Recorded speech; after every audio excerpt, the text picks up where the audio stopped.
Well, I think it's fair to say that I was right when I said that game was going to be chaos. Ladies and gents, oh my God. I love United and I hate United. Can I say one thing before I get into this? Two things, actually. One, it was great to be back in an away end. It's been a long time. Loads of faces I haven't seen in a good while. And it wasn't the best away end, but I enjoyed it. Two, it's very hard to analyse a game properly when you've been in an away end. Three, what was the chaos? The first goal. I'm sorry, Bayindir. The Bayindir experiment didn't work, all right? That's what I'm going to say straight off the bat. For the first goal and the fourth goal. For that corner to go in, right? 3-0 and it started kicking off behind us in the away end and we got one back and Xerxes got the goal, as far as I can see. And Ahmed, with that second goal, chasing the keeper down. And when it went in, I'm sorry, United were all over Spurs in that second half.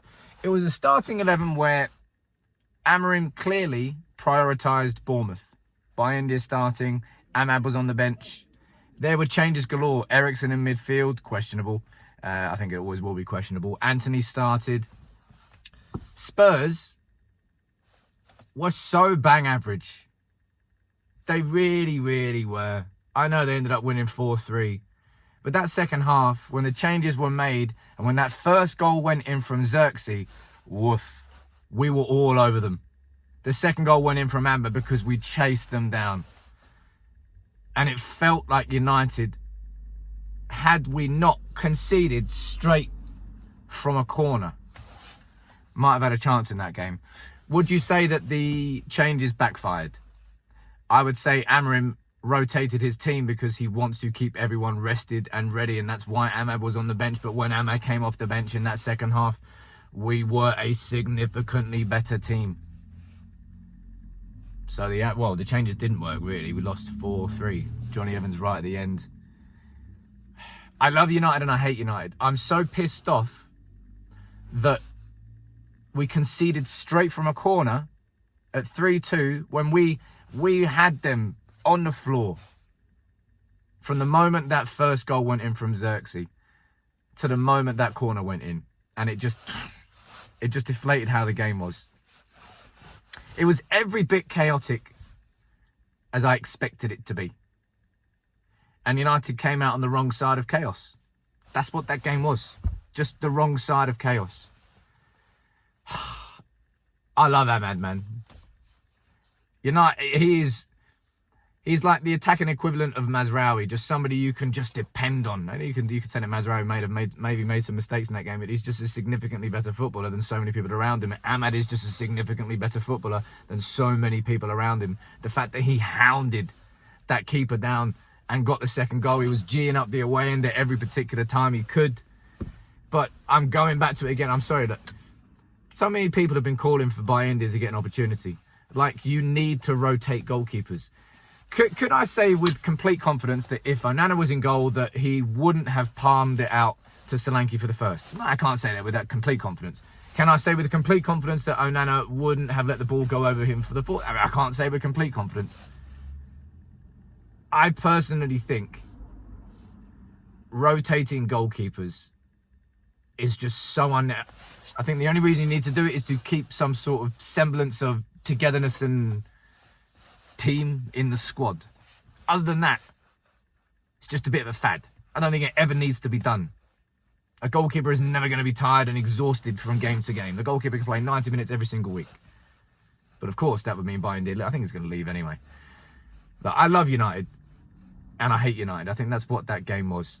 I think we saw, for us at 3-0 down, not to cower. We came back into, not only did we come back into that game, but we really had the game. We had Spurs on toast until that corner that they scored straight from a fucking corner. Has to be a set piece again. I hate set pieces so much. Just frustrates the hell out of me. It'll be very difficult for me to sort of pick any individuals out of that game, because when you're in an away end, you just don't see the same game of football. It would be impossible for like Sky Sports pundits to say what they say after the game if they just did it from an away. It's just not possible. Am I going to hound Amorim for making the changes? No. He's made changes of that scale every game so far, and that's what's kept United fresh in games. United are better right now as it stands anyway.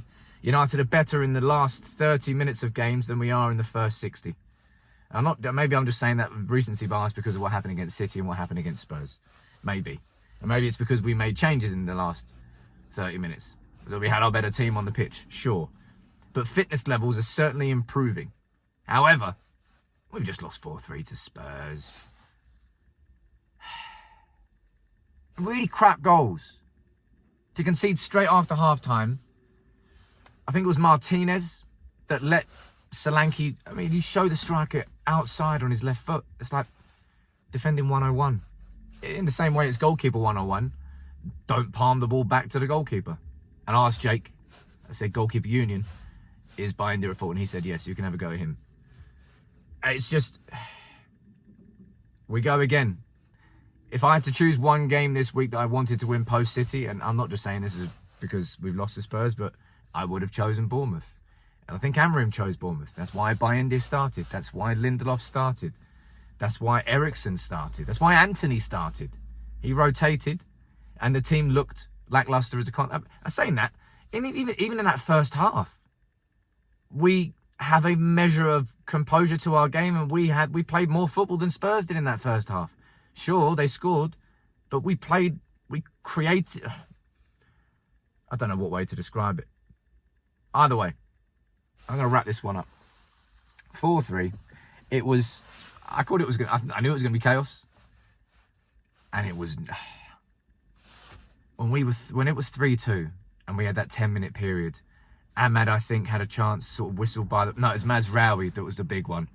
And it just... When he curled at his left foot, it looked like it was going in. That away end would have exploded. And it would have been beautiful. We move, all right? Understood why the rotations happened. But the quality noticeably dipped as a consequence. But we nearly came back into it, and then a set piece undone us again. I mean, the set pieces are... Well, look, the fact that everything's just turned off. That's a perfect way to end it.